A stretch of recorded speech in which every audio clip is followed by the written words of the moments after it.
As Michael, I used to be also a staffer at the UN, but at the Office of the High Commissioner for Human Rights. And as a matter of fact, in that capacity, I came to Vienna in June 1993 when we had the World Conference on Human Rights. And this is the Vienna Declaration on Program of Action, which we adopted at the time. I was in the drafting group, and I think that's one of the better documents that we have produced.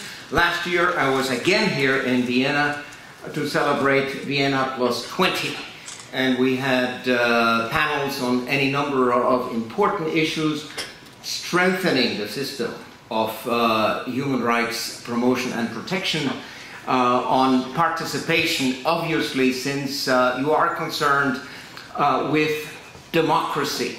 As you said, it's a buzzword, but it's not only a buzzword. I mean, democracy means participation. Democracy means that the sovereign is the people. And since we do believe in that, we want to put some substance into democracy. Last night at the conference, several of you were there asking some good questions concerning direct democracy. Now, I lived for the last 33 years of my life in Switzerland, and in Switzerland we have direct democracy. It's amazing how, for all sorts of issues, the people is consulted.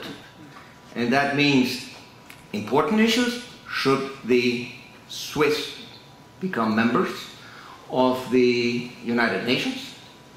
Back in 1986, there was a referendum, and something like 65% of the population said no. So Switzerland did not enter. And then, after the end of the Soviet Union and the end of the Cold War, etc., there was a different mood in the country.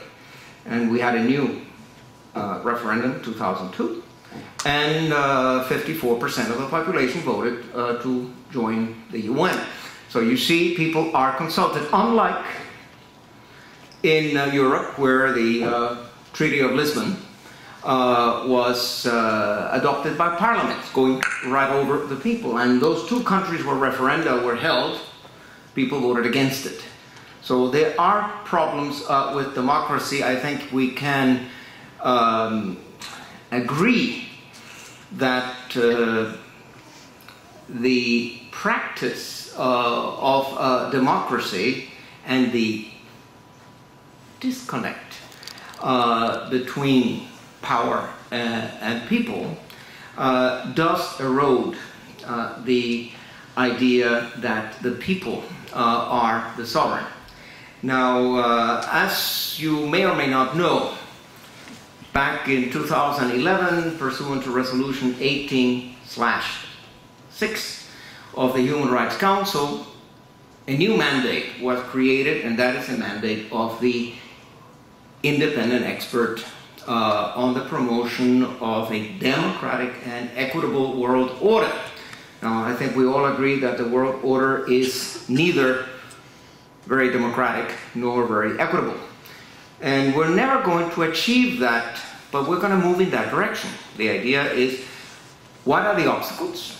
And that is my function, to identify obstacles to a world order that is more democratic and more equitable, and to identify good practices, and to make concrete, pragmatic, implementable proposals. Now, I presented my first report to the Council, Human Rights Council, in September 2012. My first report to the General Assembly in October 2012. My second report to the Council in September 2013. My second report to the General Assembly in October 2013. Now, if you look at the resolution, whether I'm talking about Resolution 18/6, which created the mandate, or the follow-up resolutions 21/9 and the resolution adopted last Thursday by the Human Rights Council resolution 25/25. It's not certain that it will eventually get number 2525. It's of course 25/something. I inquired of the Secretariat what number is it going to get. They told me 25/25, but you know, don't count on it. It's not written in stone. In any event, these resolutions, which are huge, they're 6 pages, they establish a huge menu. Everything that this mandate encompasses, which is really the convergence of civil, political, economic, social, and cultural rights. You really have everything in there. And I cannot do justice to the resolutions in any one report. That's why I try to focus on certain salient points of the resolution. Each report is different. For instance, the report 2012 to the Council was a, shall we say, introductory report which tried to identify the fundamental obstacles to achieving such a world order.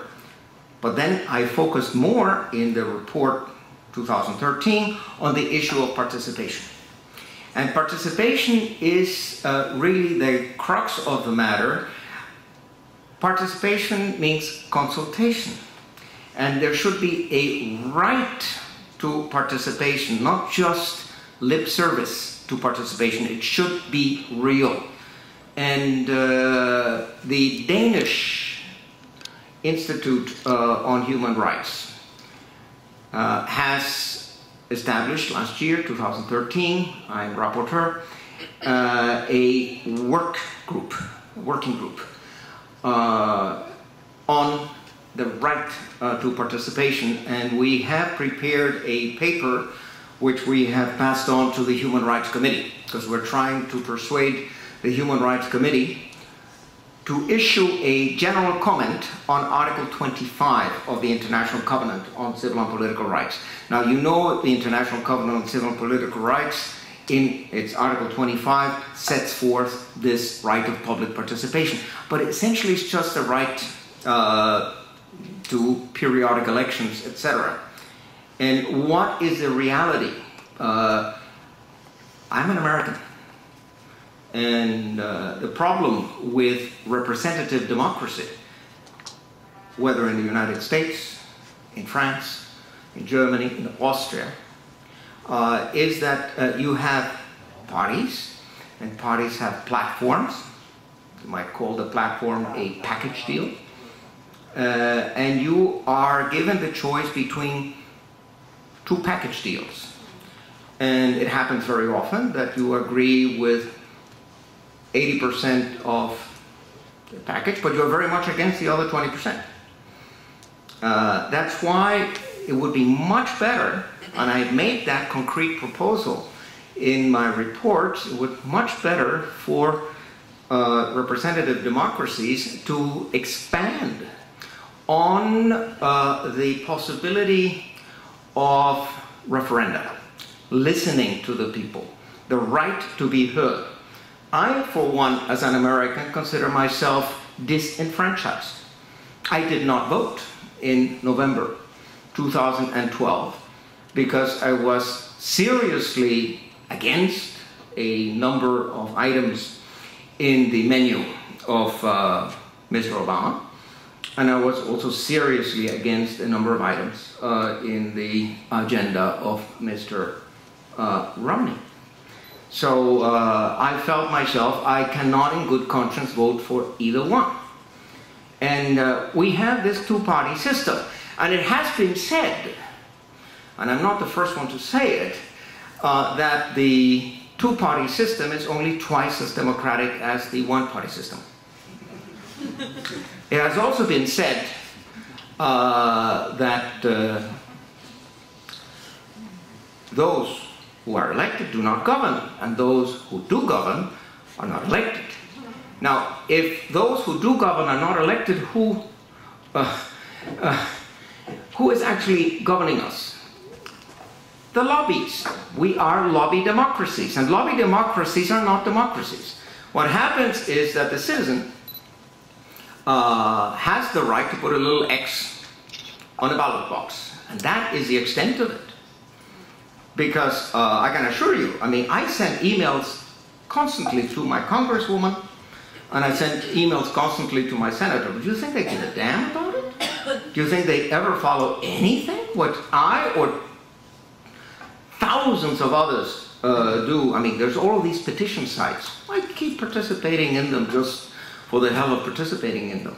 But I have very little hope that it changes anything, because I know that in order to run a political campaign in modern societies, modern democracies, you need millions and millions of dollars. And who's going to finance your campaign? And if you have the military-industrial complex that is financing your campaign, your obligations are vis-a-vis the military-industrial complex. So what happens is the military-industrial complex finances both candidates. So you have one candidate in favor of war, one candidate in favor of war, one candidate in favor of the military-industrial complex, one candidate in favor of the military-industrial complex, one candidate in favor of Israel, and lo and behold, one candidate in favor of Israel, one candidate in favor of Wall Street, one candidate in favor of Wall Street, whom I like to call not financiers or financial bankers, I like to call them banksters. But it is true, it is true. I mean, they ruin the economy. And not only do they have impunity, they get bailed out. And they get bailed out from public funds. So you privatize gains and you socialize the losses. So a society that has to bear the consequences of the abuses of the financial bankers, and then when the financial bankers make us bankrupt, then it is the state that has to bail them out. So we are living in an immensely undemocratic world. I mean, we give lip service to democracy, but that's as much as it goes. I mean, I would like to see a correlation between the wishes of the people and the policies that affect them. I'd like to see more opinion polling, nationally and internationally. I'd like to see world referenda. For instance, if we're talking about current events, I would like to see a discussion and a decision on budget transparency with regard to the NSA and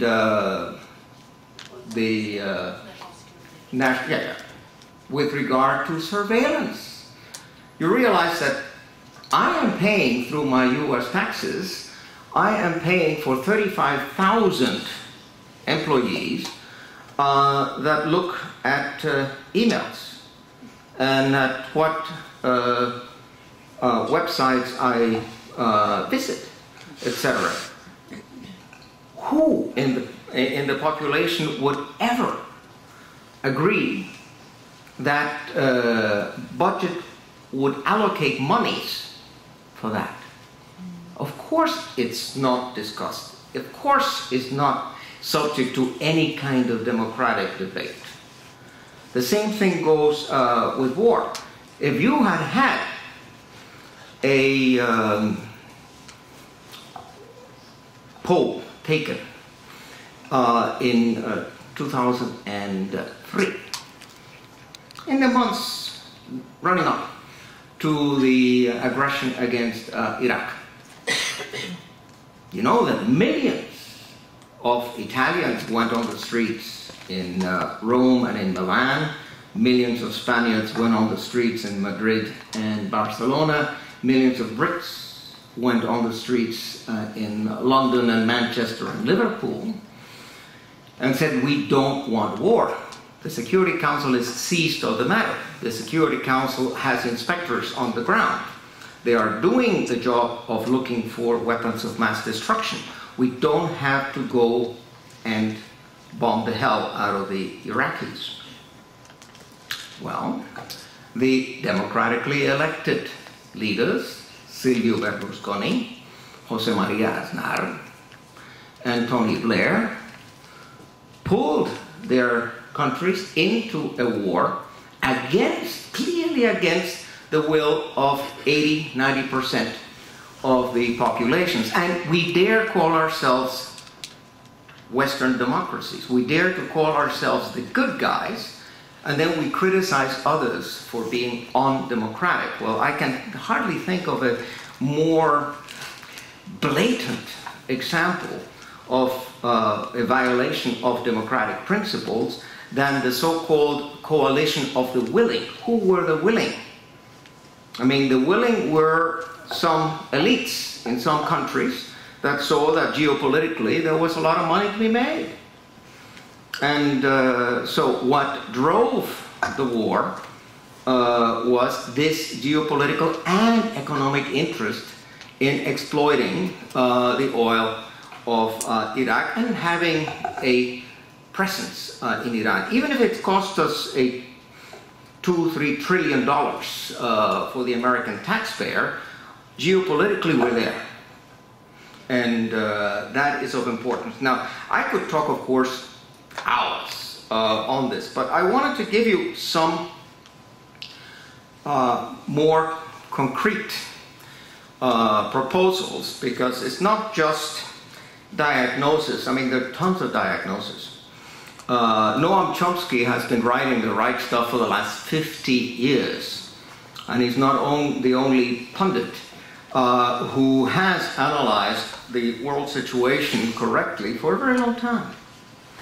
And when I visited Noam Chomsky at MIT last October, I was lecturing at Harvard. I'm a Harvard graduate.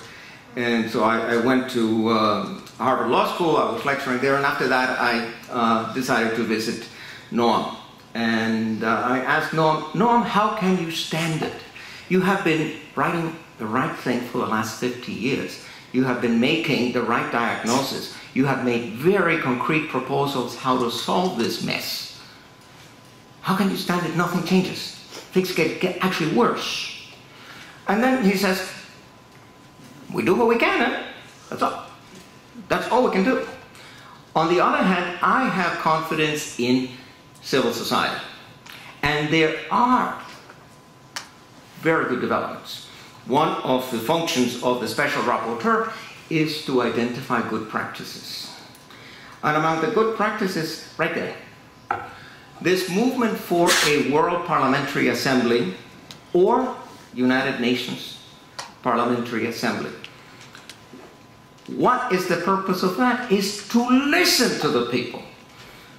Since the representation of the people in governments is dysfunctional, since there is this disconnect between the will of the people and the policies that affect it, you need to have direct representation of the people and not just of the elites, and both domestically and internationally. Obviously, we know that the Interparliamentary Union exists since 125 years, and they just elected, they had a meeting in a Congress in Geneva a couple of weeks ago, and they elected a new General Secretary. But they are only concerned with existing parliaments. They are not concerned with creating a World Parliamentary Assembly. As a matter of fact, they're a bit uneasy about it. They kind of think it's competition. They don't welcome it. I'm going to be seeing now the new Secretary General of the IPU and try to tell them that it is in their own interest to move in this direction and to support this initiative.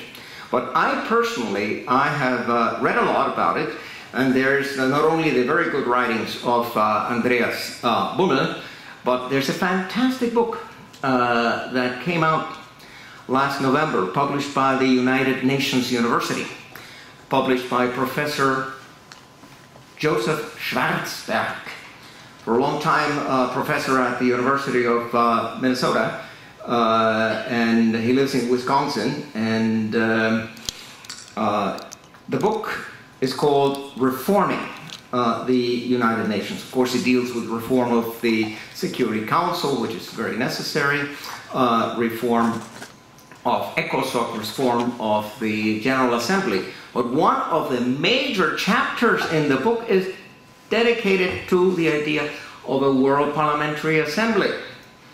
And I find that he makes the argument very persuasively, very coherently, and I would like to recommend this book to you. There are other two professors in the United States who have been in the vanguard of pushing for a World Parliamentary Assembly, and those are Andrew Strauss at Widener University, and Richard Falk, who is now the emeritus professor of international law at Princeton, and he has been teaching at the University of California at Santa Barbara. He is now retiring as the special rapporteur on the occupied territories of Palestine. And he's actually one of my old heroes, because when I was a student at Harvard back in the 1960s, he was one of the few who was writing the right stuff about Vietnam, and was making very clear that this was an illegal war. It was very clear that we were committing major war crimes, and I didn't want to have any part in it. And as a matter of fact, I was lucky not to have been drafted into the war, because since there were too many of us, I belonged to the baby boomers, to the post-Second World War plethora of kiddies, and so there were so many of us that they introduced the lottery, and every birthday got a number. And out of 365 days, 365 possibilities of being drawn out, I got 313, and they only recruited until 287. So I was off the hook, so I didn't have to go to Vietnam. But at least, I mean, since those days, I'm talking to you about 1969, 1970, since those days I've been an admirer of Richard Falk, who is not only a great international lawyer, but somebody who has an enormous courage and is ready to say things that hurt, is ready to say things that are politically incorrect.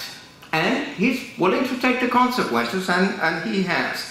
But going back to what I was saying, I don't only make a diagnosis of the problem, I make concrete proposals.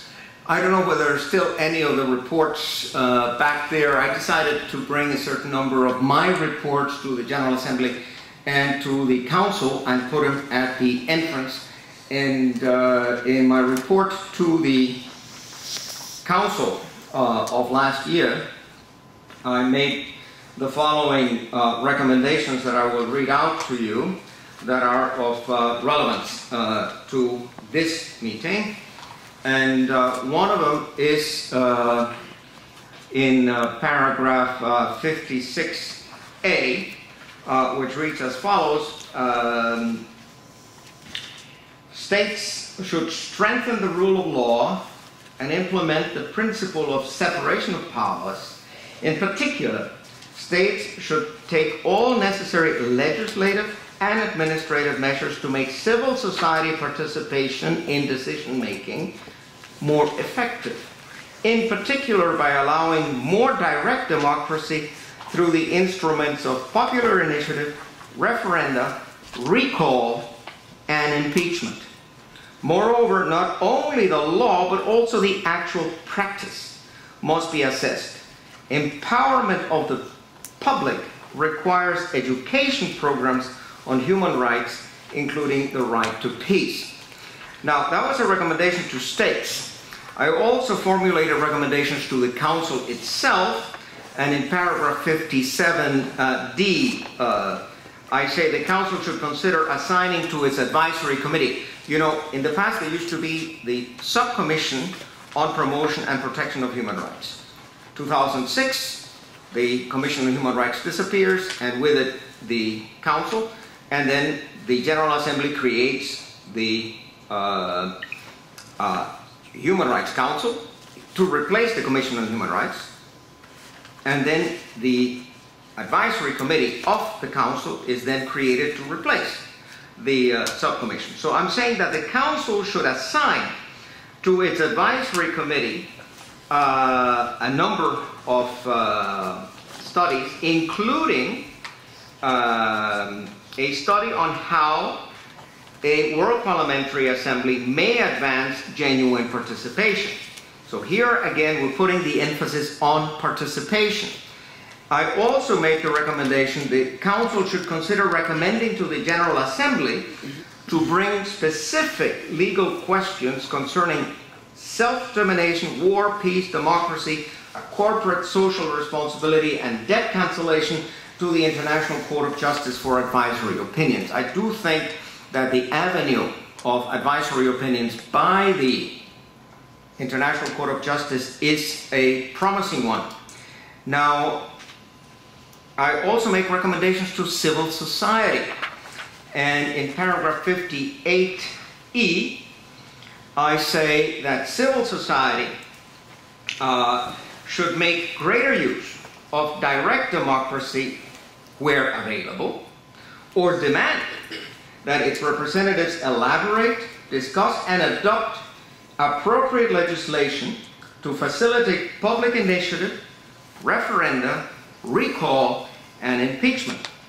Civil society should demand frequent opinion polling at both the international and national levels. Crucial is the right to choose policies, and not just the right to vote for a particular candidate, when the possibility of influencing the nomination of candidates is more formal than real.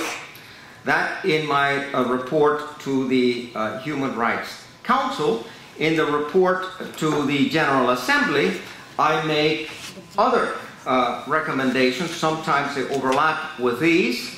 In paragraph 69H, I recommend that the General Assembly should promote the equitable participation of all states in the World Bank, the International Monetary Fund, and the World Trade Organization. For instance, by placing these institutions under the authority of the United Nations. Most people don't know they're not under the authority of the United Nations. They do what they want. And they're not bound by the UN Charter either. So the authority of the United Nations, and subordinating them to the purposes and principles of the Charter of the United Nations pursuant to Articles 57 and 63 thereof. Then in paragraph 69J, I say General Assembly may consider expanding the mandate of the Human Rights Council to allow the examination of reports from financial institutions and transnational corporations under the Universal Periodic Review procedure. I am a great advocate of the UPR procedure, and I think it is the most democratic thing we have. Every single country, one UPR, Universal Periodic Review. Every country in the world, 193 of them, have to present reports to the Human Rights Council. Even rogue states, I won't identify the rogue states, there are too many. The Human Rights Council scrutinizes the reports of these countries, uses an enormous amount of material from civil society, not just information from the states. And then there is a debate that ends up with concrete recommendations to the states. The states may or may not accept the recommendations, but at least this has been discussed. It's been on the table. And I think that is promising, and I'd like to expand it. I'd like to see the transnational corporations that sometimes are so much richer and so much powerful than the states. I'd like to see the transnational corporations also subjected to this UPR procedure, and then I'm going to read just two more and close because I know I've spoken too long already. General Assembly may consider referring specific legal questions to the International Court of Justice for advisory opinions. There again, this is an avenue that I think is underutilized, and I would like to see it happen. And then little o, the General Assembly may consider convening a conference to discuss promising initiatives such as the creation of a World Parliamentary Assembly. So I've put this idea of the World Parliamentary Assembly before the Human Rights Council, before the General Assembly, and when I had my interactive dialogue with the states, I underlined that, and also in the press conference that we had after the presentation of my report. And I find a lot of good echo coming back to me. People are interested in the idea, but it's not, as I said, it's not the diagnosis, it's not having a good idea, it's finding a mechanism to make it happen. It's the Umsetzung that we have to work on. It's the actual implementation of these ideas that is important. Again, bottom line, we are neither democratic nor equitable at present, but I am optimistic, and I remain optimistic. As I said, the Vienna Conference of 1993 was a great step forward. And if I compare what the world used to be in 1945 and the understanding or the perception of human rights in 1945 and what it is today, I mean, there's not a single politician who would not give lip service, at least, to human rights. I mean, in the past, you could violate human rights and ignore them as absolutely non-existent. Today, at least, there are norms. There's a certain limit. States know that they have to remain with those limits if they want to be considered civilized. So we have made progress. It's now for civil society to demand its rights, to reclaim its rights. It is possible, it is happening. There are more and more non-governmental organizations like you and many academic institutions that are working on the idea of democracy and participation. And I am, as I say, quite optimistic that we are going in the right direction. Thank you.